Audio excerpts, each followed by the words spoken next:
অনুষ্ঠান আয়োজনের জন্য সর্বোচ্চ আমার নিজের চেষ্টা করেছি। অনেক ভুল ত্রুটি হয়েছে, আপনাদের মেহমানদারি, আপনাদের হয়তো অনেক কিছু আমার যারা হয়নি, এজন্য সবাইকে দুঃখ প্রকাশ করতেছি। এখন আমাদের মাঝে আলোচনা করবেন আমাদের অনুষ্ঠানের শেষ পর্যায়ে সবচেয়ে বড় মেহমান হেফাজতে ইসলাম বাংলাদেশের কেন্দ্রীয় নায়েবে আমির মাওলানা আহমদ আলী কাসেমি আমাদের সামনে। বিসমিল্লাহির রহমানির রহিম। আজকের এই আলোচনা সভার সম্মানিত সভাপতি, অনেক গুরুত্বপূর্ণ আলোচক ছিলেন, তারা আলোচনা করেছেন। আমরা এই মুহূর্তে আসরের নামাজের সময় হয়ে গেছে। দুইজন গুরুত্বপূর্ণ আলোচক আছেন, আমাদের আজিজুল ইসলামাবাদী এবং মাসিক মদিনার সম্পাদক আহমদ বদরুদ্দিন ভাই। তাদের কথাও অত্যন্ত সুন্দর ছিল।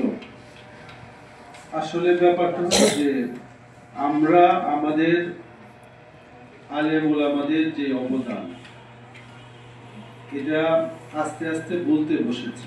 নিকট অতীতেও যারা এই দেশের জন্য, মানুষের জন্য যারা অবদান রেখেছিলেন তাদেরকেও আমরা বলে গেছি। আর আজকে যে ব্যক্তির আলোচনা হলো, অনেকেই ওনার সম্পর্কে সবিস্তারিতভাবে আলোচনা করেছেন। উনি তো একজন শুধু আলেম ছিলেন না, একজন সাংবাদিক ছিলেন এবং উনি ব্রিটিশ বিরোধী আন্দোলনের সৈনিক ছিলেন। পাকিস্তান